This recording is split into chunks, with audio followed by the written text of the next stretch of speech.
Assalamualaikum, saya Amir dari Polisas.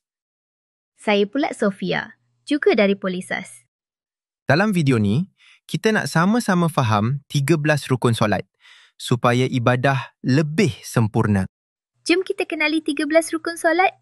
Asas penting untuk ibadah yang sempurna. Berdiri tegak ni rukun pertama solat.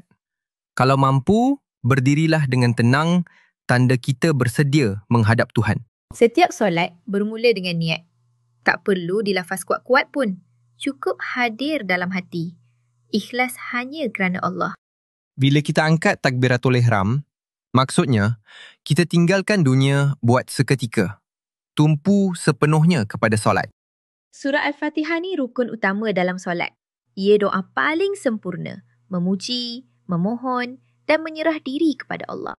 Rukuk merupakan kedudukan badan kita di antara yang terbaik. Betapa hanya dengan solat kita boleh menjadi sihat.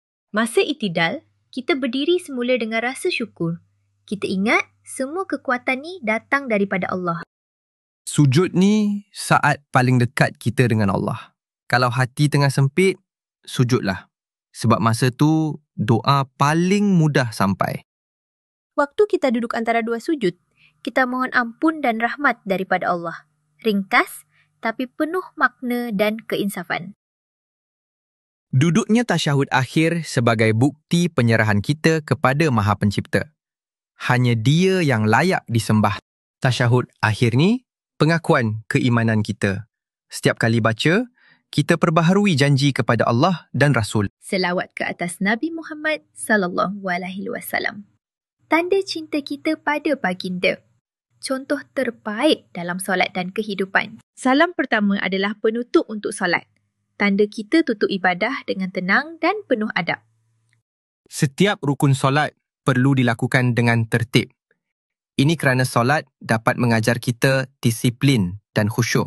Itulah 13 rukun solat yang wajib kita jaga. Bila kita faham setiap satunya, solat kita jadi lebih sempurna dan bermakna. Sampai jumpa lagi. Assalamualaikum.